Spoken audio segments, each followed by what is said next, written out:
It's time now for the news review of this bulletin. The removal of an Israeli diplomat from a summit of the African Union has triggered controversy. The Union says it suspended Israel's observer status at the bloc last year, so no Israeli should have attended in the first place. We have not invited any Israeli to this assembly. We have noted that somebody entered the hall with a badge. We asked the individual to quickly leave the hall. This is a person who does not reside in Ethiopia, and we are conducting investigations to know how the individual got accredited. Therefore, ladies and gentlemen of the press, we have not invited any Israeli authorities. We are going to push this investigation to the fullest to know where the error was coming from. Video circulating on social media shows security personnel confronting the Israeli diplomat. That's during the opening ceremony of the summit, before the diplomat leaves the auditorium. Israel has claimed its envoy was an accredited observer and has slammed South Africa and Algeria for the expulsion of the envoy. The regime attained observer status of the bloc in 2021. South Africa and Algeria protested the decision at the time. They said that it runs counter to the bloc's statements in support of the Palestinians.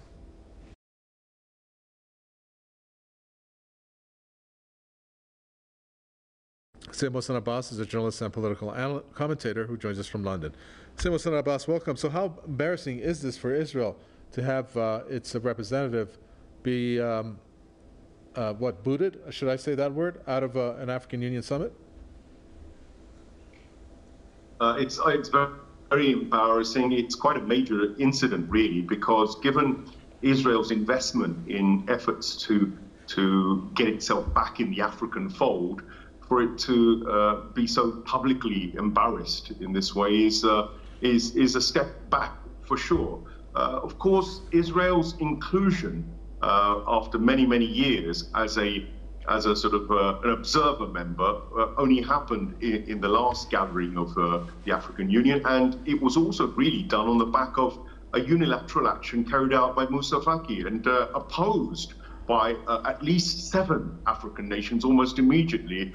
So there's a huge deal of controversy even now about Israel's involvement with the African Union, and that continues. And Israel, of course, is going to blame all and sundry for the embarrassment, but they are in the wrong, because the fact of the matter is that the observer status gave an invitation to the Israeli ambassador. There was only evidently invitation specifically for the ambassador, but to send another diplomat in his place without clarification, without any kind of, without any protocols being observed, leaves the African Union and its organizers well within their rights to exclude the Israelis from this. And so the damage in the long term, I guess, isn't going to be that much, because what Israel has done is it's gradually been maneuvering friendly African nations, Zionist supporting nations like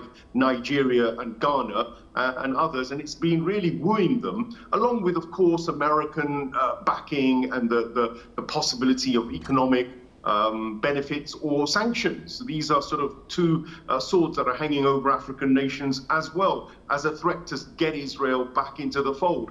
Israel's own purpose with Africa is just the same as the Anglo-Zionist empires. It's one of exploitation. So military training, technology, security, energy, and influence within Africa is their main goal, so that they can basically carry on looting, just as their client states in the West have been doing for many centuries, I would say. So to be honest with you, the Africans need to take stock. They need to understand that ultimately Israel is a racist apartheid state. They need to reconnect with the reality that they too themselves, as former colonized and colonial, oppressed nations, have to have a loyalty with Palestinians, who are also suffering exactly the same thing. The Israelis are trying through this to undermine the Palestinian cause, to promote their own respectability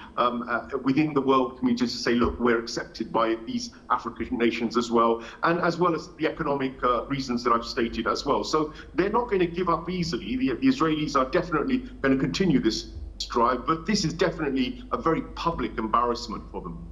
Well, the latter half of what you said, how much of a role do you think that plays when it comes to the way that African countries feel about Israel in the first place?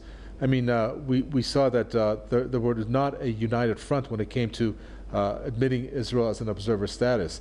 The issue of Palestine obviously ranks high with many countries in Africa, such as South Africa, for example. Do you think that that even played a factor in what happened at this particular summit?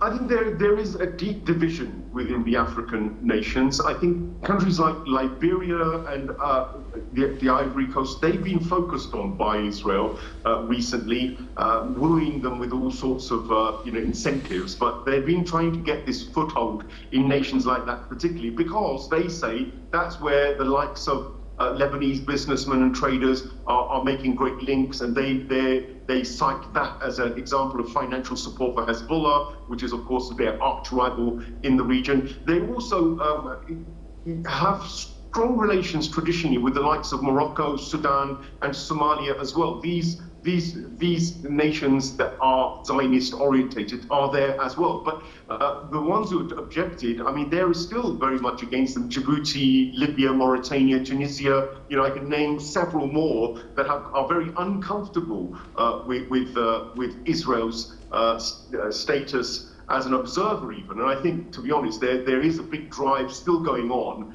to get Israel excluded from that. I mean, what Israel has been doing is it's been playing also on the African nervousness about so-called jihadi groups. Now, we all know that these so-called jihadi groups are actually ISIS products financed by the Anglo-Zionist empire itself. So what they've done is they've unleashed these groups in Africa to create terrorism and whatnot. And what they've done then done diplomatically, gone in and started telling the Africans that, look, Palestinians that rebel against Israel are the same, that they, like Hamas and others, are essentially terrorists, as with Hezbollah. They labeled them all as terrorists, and they've got America, Britain, and the West to do it. So you can see what they're doing with the Africans. They're playing the terrorism card. So what they're doing is seeding problems in Africa, maintaining problems, while the likes of the French and the Americans are literally raping the resources of Africa, taxing Africa of its kind of its raw materials already. But Israel is now going in and assisting and aiding and abetting that process of African fear of terrorism in their region, which is really something planted by the West. Thank you for that. We appreciate it. Mohsen Abbas there, journalist and political commentator from London. Pleasure. And with that, we come to an end for this edition of the News Review. Thanks for tuning in.